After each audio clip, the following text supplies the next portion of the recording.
जिनके तो भोरी सखी, जिनके प्रसंग को सुनाने का मैंने वचन दिया था जब रसिक शरणम में कथा हुई थी कि हम निश्चित ही श्री भोरी सखी जी का भाव सुनाएंगे। तो भोरी सखी कौन है, ध्यान से सुनिए। एक तो आप ये मत सोचिए ये 500 साल पुरानी घटना, 400 साल मीराबाई, हमारे स्वामी श्री हरदास जी हितरवंश महाप्रभु के काल की घटना नहीं है, 80 वर्ष पुरानी घटना है। कितने वर्ष? 80 वर्ष। मतलब आज भी ब्रज में ऐसे कितने लोग हैं जिन्होंने भोरी सखी जी के दर्शन किए। हमारे गिरिराज जी में भी एक दो महात्मा ऐसे हैं जिन्होंने भोरी सखी जी का अनुभव किया है। हमारे पूज्य श्री बाबा जी महाराज, पंडित जी महाराज ने भी भोरी सखी के दर्शन किए। 80 वर्ष पूर्व वृंदावन में श्री राघव लाल जी की परंपरा में पधारे। नाम था उनका भोलानाथ, लेकिन किशोरी जी ने उनको नामकरण किया भोरी सखी। क्या नाम किया? भोरी सखी। तो ये भोरी सखी कौन है? तो हम निवेदन कर रहे थे कि कोई भी आचार्य पूर्व में ठाकुर जी का या तो कोई श्रृंगार रहा है, या तो कोई सखी रहा है, या कोई सखा रहा है, वो ही कलिकाल में हम जीवों पर करुणा करने के लिए आचार्य रूप धारण करके आए। हितरवंश महाप्रभु भगवान की वंशी पधारी, वंशी अली जी के रूप में किशोरी जी की वंशी पधारी, ललिता जी हरिदास जी के रूप में पधारे, विशाखा जी हरिराम व्यास जी के रूप में पधारे। इस प्रकार सब आचार्य चरण पधारे हैं। भोरी सखी कौन है? तो प्रियालाल जी दोनों रास विहार कर रहे हैं, और रास करते करते ठाकुर जी बोले, हे श्यामाजू आज मान करो, मैं रिझाऊंगा। तो श्री जी बोली, कोई बात तो बताओ, काय बात पे मान करूं? तो ठाकुर जी बोले, रास पूर्णिमा के दिन, शरद पूर्णिमा के दिन सब गोपी सब छोड़ करके मेरी शरण में आई, और इन सबन के नेक मान को देख करके मैं अंतर ध्यान है गयो। या बात पे आप मान कर लो, या बात पे आप मान कर लो। किशोरी जी बोली, नहीं नहीं कोई और विषय बताओ, या बात पे मैं मान ना करूंगी। ठाकुर जी बोले, नहीं यही बात पे मान करो, क्योंकि यहां में जल्दी मान आएगा, बाकी में तो आपको बनाना पड़ेगा मान, या में जल्दी आ जाएगा। इतने में किशोरी जी के नेत्र बंद हो गए, और प्रत्येक गोपी के हृदय में झांक करके जब उसके विरह का दर्शन किशोरी जी ने किया, इतना मान प्रकट हुआ। मान तक होता है तो ठीक है बंधुओं, देखिए आपका प्रेमी आपसे नाराज है, और नाराजगी में वो आपको रोक रहा है, टोक रहा है, लड़ रहा है, झगड़ रहा है, चिल्ला रहा है, तो अच्छी बात है। लेकिन अगर वो मौन होकर के शांत होकर चला जाए तो ये अच्छी बात नहीं है। तो समझो कि उसका क्रोध कितना तीव्र है कि वो बोलना भी नहीं चाह रहा है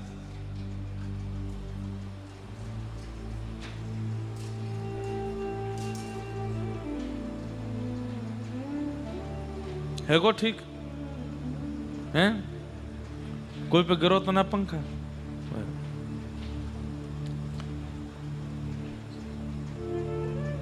क्या बता रहा था मैं? मान।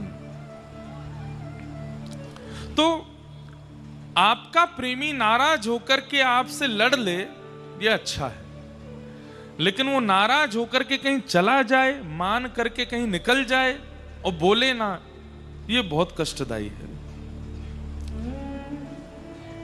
ठाकुर जी मनी मन सोच रहे हैं, हे श्री जी को मान आ रो, मान आ रो, मान आ रो। श्यामाजू, लाडली जू, हे किशोरी जू, हे प्यारी जू, बस बस बस इतना मानी ठीक है, इतना मान। लेकिन किशोरी जी तो प्रत्येक गोपी के हृदय को और उनकी जब स्थिति को, उनके रुदन को जब देखती हैं, जब वही गोपियां वन में विचरण करती हुई वृक्ष लता पत्र गुल्म पशु पक्षियों से चर्चा करने लगती हैं, तुमने हमारे श्याम सुंदर को देखा। अरे एक स्थिति तो ऐसी आ गई कि गोपियां, एक गोपी कृष्ण बन गई, एक गोपी पूतना बन गई, एक गोपी अघासुर बकासुर बन गई, और वे सब अघासुर बकासुर की तरह आमे, और एक गोपी कृष्ण बन के उनको वध कर रही है, एक गोपी पूतना को वध कर रही है। दो वृक्ष के रूप में नलकुवर मणिग्रीव बन करके एक गोपी खड़ी है कि ठाकुर जी उखल में बंद करके बीच से निकल रहे हैं। गोपी ऐसा अभिनय कर रही है आपस में। उनकी स्थिति देख करके किशोरी जी को इतना मान है कि अब वो मान नहीं, किशोरी जी को भी विरह हो गया। किशोरी जी उठ करके वहां से जाने लगे।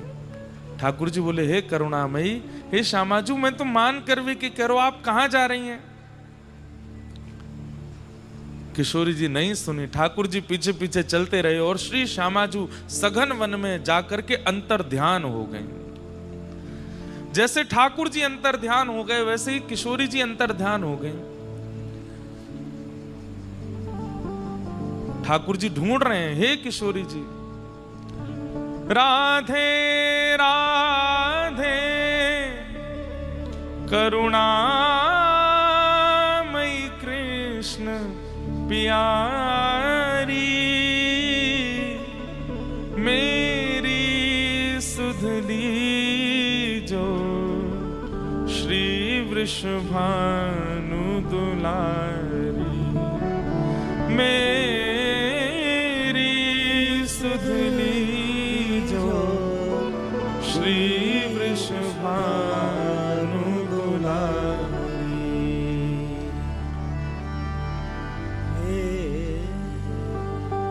मनोहारिणी रासेश्वरी रस रूपा, हे मनोहारिणी रासेश्वरी रस रूपा, ब्रज विलासिनी ब्रज वासिनी ब्रज की भूपा, ब्रज विलासिनी ब्रज वासिनी ब्रज की भूपा, ललितादिक सहचरी सर्वज्ञ स्वरूपा, ललिता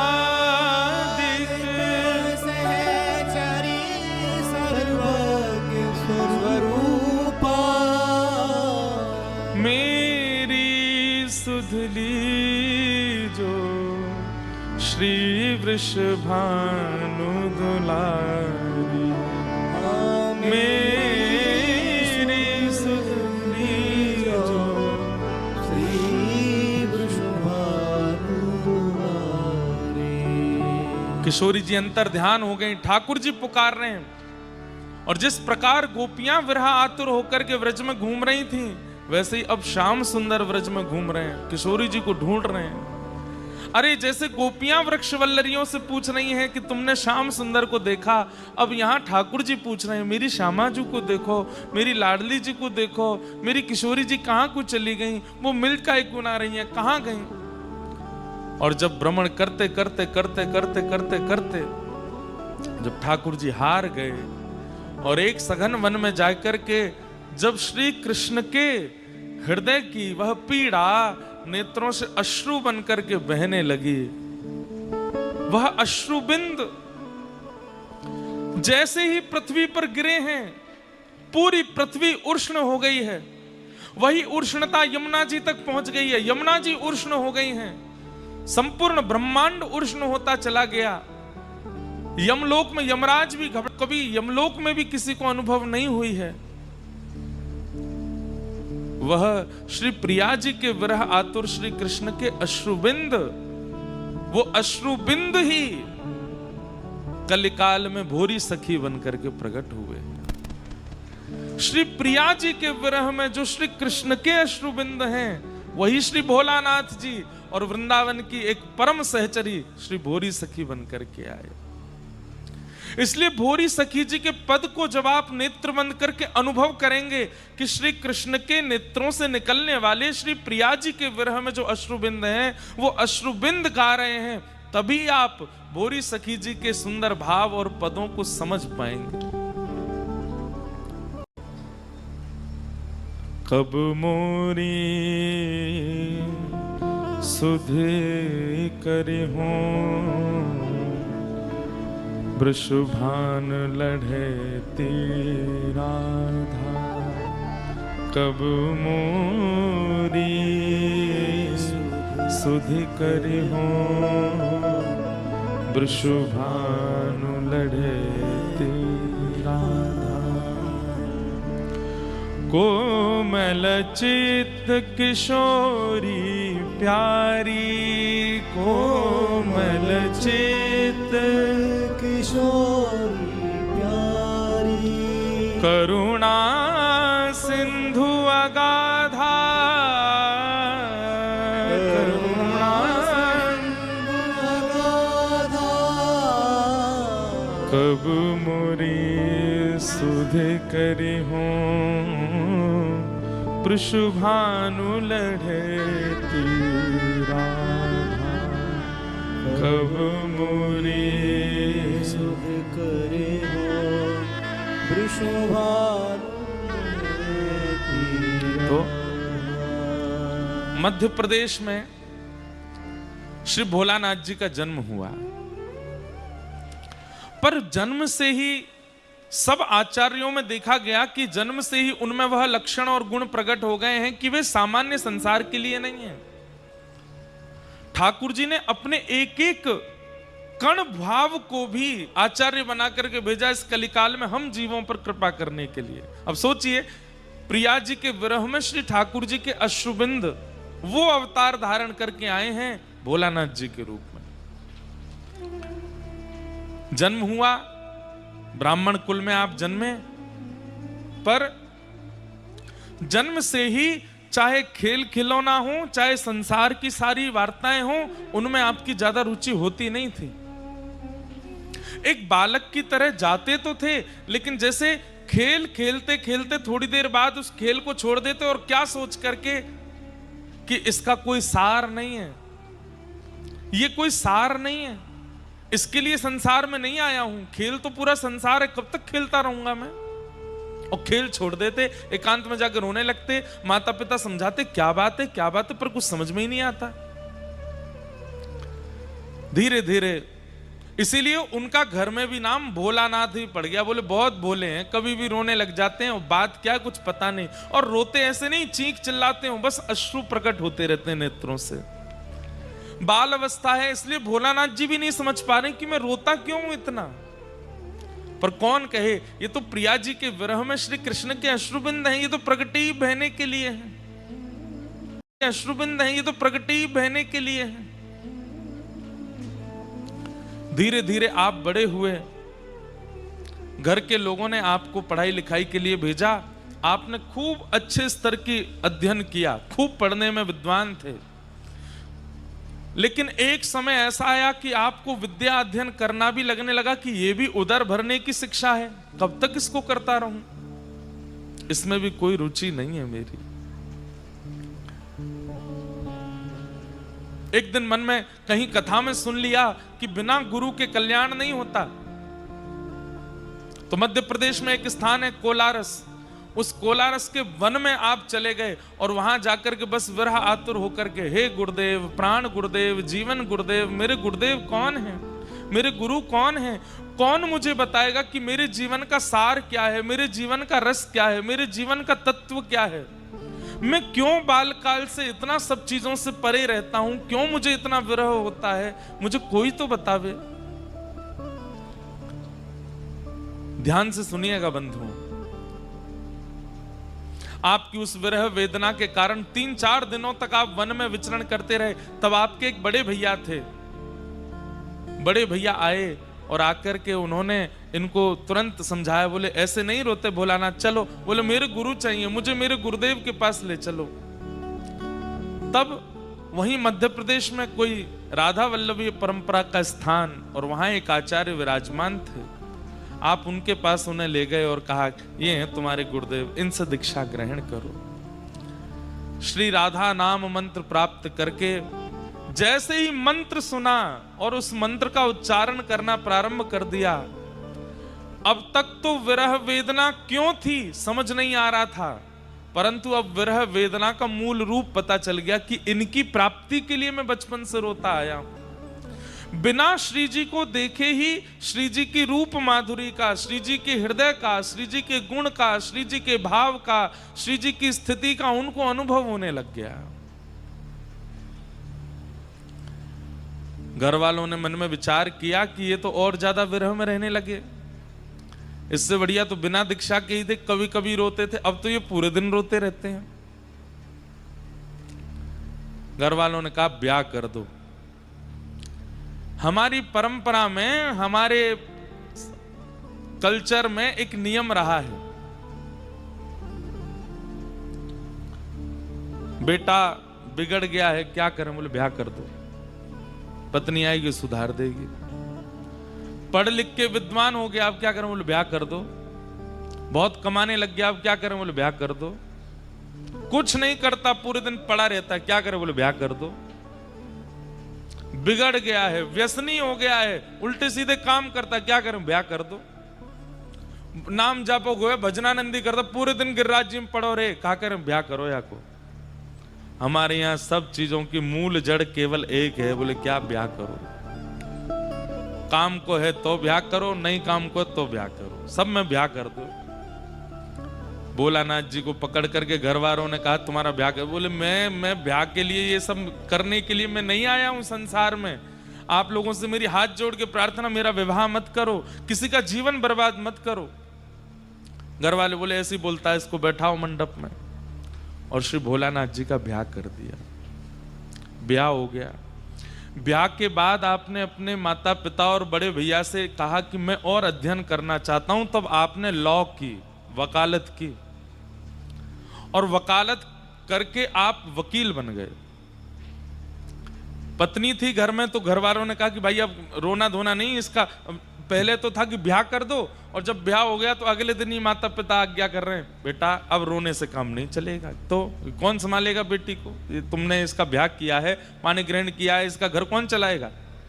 बोले हम तो मना ही कर रहे थे, ब्याह मत करो हमारा। बोले अब तो हो गया, अब क्या करोगे? बोले अब क्या करें? बोले अब इसकी मांगे पूरी करनी पड़ेंगी, अपना परिवार बसा, उसके लिए तुम्हें कुछ करना पड़ेगा। तब भोलानाथ जी बोले तो फिर कुछ करना पड़ेगा, तो और पढ़ाओ हमको। बोले क्या पढ़ना? बोले वकालत पढ़ा दो। तो लॉ की उन्होंने, वकालत की, वकील बन गए। वकील बनने के बाद में आप जाते थे न्यायाधीश के सामने बैठ करके और वकालत करते थे। लेकिन जिसका चित्त ठाकुर जी ने हरण कर लिया हो, वो बेचारा कैसे न्याय कर सकता है? हम कोई न्याय करने वाले बुरा नहीं मान जाना। कोई अगर यहाँ वकील बैठे हों, उस पेशे के हों, हमने भी लॉ करी, 3 साल करके छोड़ दी, हो नहीं पाई। तो वकालत करने वाले लोग जो हैं, उनको थोड़ा कभी कभी पक्ष लेना पड़ता है अपने व्यक्ति का, वो गलत हो तो भी लेना पड़ता है। वकील क्या कहते हैं? बोले देखो हमें सब सत्यता बता दो, तुमने क्या क्या किया, तुमको बचाने की जिम्मेवारी हमारी। वो सब सत्य जानते हुए भी वहां जाके उनको झूठ तो बोलना पड़ता है। पर बंधुओं एक बात है कि ठाकुर जी जाकू स्वीकार कर लेना। Worried about fakes? Trust only. जहां किशोरी जी के लिए हमारे ध्रुवदास जी कहते हैं, सहज स्वभाव पर्यो नवल किशोरी जी को मृदुता दयालुता कृपालुता की राशि है। ने कहूं ना रिस कवि होते हूं ना भूले सकी, रहत प्रसन्न सदा ही मन हास्य।